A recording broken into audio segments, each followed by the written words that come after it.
क्या आप जानते हैं कि एक ऐसा अमर ख्वाब भी है जिसने रामायण और महाभारत दोनों को अपनी आंखों से देखा है, जो अब तक अनगिनत सृष्टियों का आरंभ और अंत देख चुका है।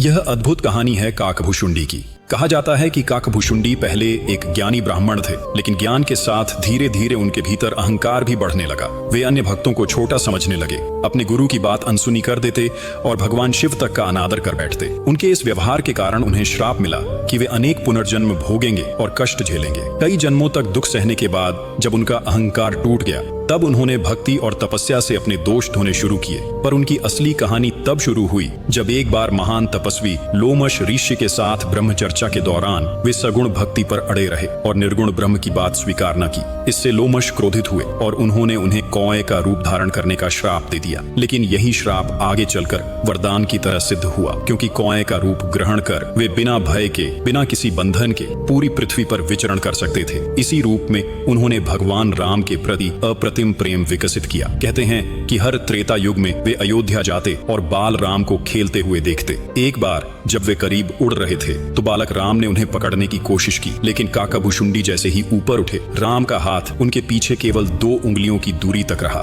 मानो समय और दूरी स्वयं झुक गए हों। इसी क्षण उन्हें दिव्य दर्शन मिला। उन्होंने देखा कि राम के छोटे से बाल मुख में अनंत ब्रह्मांड, असंख्य लोक, अगणित आकाश गंगाएं समाई हुई हैं। इस दृश्य ने उनके भीतर का अहंकार पूरी तरह समाप्त कर दिया और वे भाव विभोर होकर भगवान से वरदान मांगने लगे कि उन्हें काल और मृत्यु दोनों से मुक्त कर दिया जाए, ताकि वे युगों तक भक्ति में डूबे रह सकें। भगवान राम उनकी भक्ति से प्रसन्न हुए और उन्हें चिरंजीव होने का वरदान दे दिया। तभी से काकभुशुंडी काल चक्र से बाहर स्थित माने जाते हैं। कहते हैं कि उन्होंने रामायण 11 बार होते देखी, महाभारत 16 बार और अनगिनत बार सृष्टि और प्रलय के चक्रों को गुजरते देखा। उन्होंने राजाओं का उत्थान पतन, सभ्यताओं का उदय और नाश, धर्म और अधर्म के संघर्षों को अपनी आंखों से देखा और इसलिए उन्हें समय का साक्षी कहा जाता है। कमेंट में एक बार जरूर लिखना, जय श्री राम।